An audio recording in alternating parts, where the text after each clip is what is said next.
고위공직자범죄수사처가 윤석열 대통령에 대한 체포영장을 다시 발부받으면서 집행 시점을 다시 고심하고 있습니다. 오동훈 처장은 2차 집행이 마지막이란 각오라고 밝혔는데 언제쯤 윤 대통령에 대한 체포 시도에 나설지 관심입니다. 취재기자 연결합니다. 김태원 기자. 네, 고위공직자범죄수사처입니다. 네, 지금 공수처 분위기는 어떻습니까? 네, 저희 취재진이 이른 새벽부터 이곳 공수처에 나와 있었는데 현재까지 별다른 움직임은 없습니다. 지난 3일 대통령 경호처 저지에 가로막혀 한 차례 실패를 겪었던 만큼 최적의 집행 시기를 고심하고 있는 것으로 보입니다. 공수처가 어제 윤 대통령에 대한 체포영장을 다시 발부받으면서 영장 재집행이 다시 한번 가시권 안에 들어왔습니다.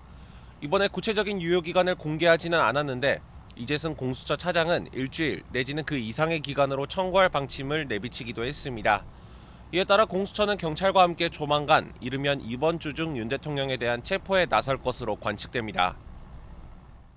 네, 1차 집행 당시에 5시간여 만에 철수를 했는데 오동훈 공수처장이 이번엔 다를 거라면서 강경 대응을 예고했지요. 네, 오동훈 공수처장은 어제 국회 법사위 현안 질의에 출석했습니다. 지난 3일 1차 집행 과정에서 예측하지 못한 부분이 많이 발생해 결과적으로 실패했다면서 책임을 통감하고 국민에게 진심으로 사과드린다고 말했습니다.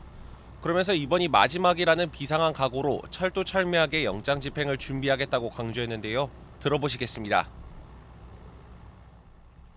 2차 영장 집행이 마지막 영장 집행이라는 그 비장한 각오로 철두철미하게 준비해서 2차 집행에 대해서는 목적을 달성할 수 있도록 2차 집행에선 총력전을 펼쳐서 윤 대통령의 신병을 반드시 확보하겠다는 것으로 해석되는데요. 공수처와 경찰 등이 함께하는 공조수사본부는 영장 집행을 막아서는 경호처 직원 등에 대해서는 현행범으로 체포하는 등 강경하게 조치하는 방안을 검토하고 있는 것으로 알려졌습니다.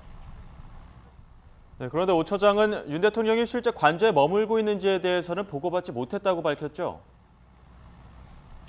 네, 마찬가지로 어제 국회 법사위에 출석해 이어간 발언입니다. 윤 대통령이 달아났을 가능성도 있다고 보느냐는 질문에 오 처장은 여러 가지 가능성에 대해서 생각하고 있다며 여지를 남겼습니다.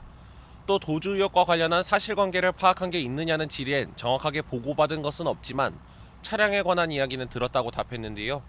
일부 유튜브 채널이나 야권 일각에서 윤 대통령이 이미 차량으로 관저 밖을 나섰다는 의혹을 제기한 것을 언급한 것으로 보입니다. 다만 윤 대통령이 관저에 머무르고 있을 가능성이 현재로서는 더 높아 보이는 상황입니다. 그런 만큼 오 처장의 발언도 아직 구체적인 위치를 파악하지는 못했다는 취지로 풀이됩니다. 지금까지 고위공직자범죄수사처에서 YTN 김태원입니다.